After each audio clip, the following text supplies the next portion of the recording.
For today's vlog mga kabady ay meron naman tayo panibagong YouTube channel na i-review o i-feature walang iba kundi ang YouTube channel ni Buhay Isla Vlog.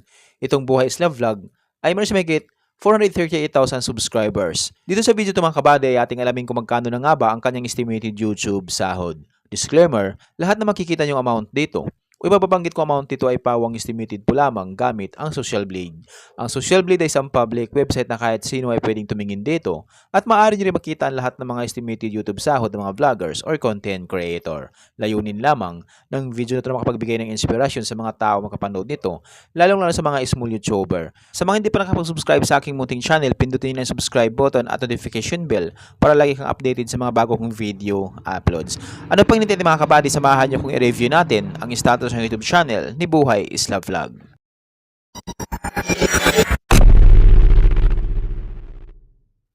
So yun mga kabady, dito tayo ngayon sa official YouTube channel ni Buhay Isla Vlog TV dito sa Social Blade. Makikita natin dito na meron siyang 438,000 subscribers, so deserve ni Buhay Isla Vlog na magkaroon siya ng maraming subscribers sa kanyang YouTube channel. At meron siyang 1,400 uploads na video. Total ang kanyang video views na kuha na siya ng 151 million. Ginawa yung YouTube channel noong May 16, 2020. Total grade B negative, social blade rank ay pang 219,855, subscriber rank ay pang 1,878, video views rank ay pang 194,853, country rank ay pang 668 na siya dito sa Pilipinas bilang isang vlogger. In the last 30 days nakakuha ng 4,000 subscribers, ito si Buhay Isla Vlog. At meron siyang 4.3 million video views in the last 30 days. So yun mga kabady, dito naman tayo ngayon sa YouTube stats summary ni Buhay Isla Vlog TV. Dito na makikita yung mga nadagdag niyang subscribers, video views, at yung kanya naman estimated earnings. Pero titingnan natin ito mga kabady ay yung kanyang daily average at weekly average. So sa kanyang daily average, meron siyang 36 US dollars at yung highest na may mabot sa 572 US dollars. I-convert natin sa piso. Simula natin pag-convert sa lowest na mayroon siyang 36 US dollars i-times natin sa 57 ay mayroon siyang 2,052 pesos na posibleng kitain sa loob ng isang araw. At kung mabot naman yung highest na mabot sa 572 US dollars i-times natin sa 57 ay mayroon siyang 32,602 pesos na posibleng kitain sa loob ng isang araw.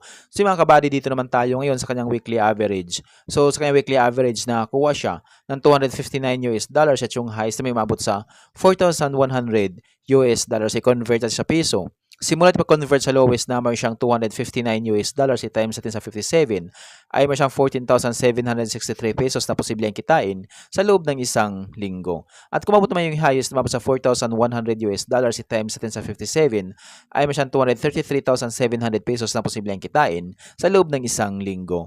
So mga kabady, dito naman tayo ngayon sa kanyang estimated monthly earnings. So disclaimer po lamang mga kabady, ang video na ito ay layunin lamang na makapagbigay ng inspirasyon sa mga tao makapanood nito, lalong-lalo sa mga small YouTuber. Dito sa kanyang estimated monthly earnings, meron siyang 1,100 US dollars at yung highest na may mabot sa 17,000 US dollars i-convert sa piso. Simula di pag-convert sa lowest na meron siyang 1,100 US dollars i-times natin sa 57 ay meron siyang 62,700 pesos na posibleng kitain sa loob ng isang buwan. At kung mabot naman yung highest na mabot sa 17,000 US dollars i-times natin sa 57 ay meron siyang 969,000 pesos na posibleng kitain sa loob ng isang buwan. Pero maraming magbabago pa ito mga kabady, depende sa views na makukuha ni Buhay Isla Vlog. So dahil sa sahod ng mga vloggers or content creator, nakadepende sa dami ng views, hindi sa dami ng subscribers. At laking tulong din yung mga viewers na hindi nag-i-skip ng ads. Kaya hanggat maaari, huwag po tayo mag-skip ng ads sa lahat ng mga inidolo nating vlogger. So sa ganung paraan, medyo lalaki yung kanyang YouTube sahod.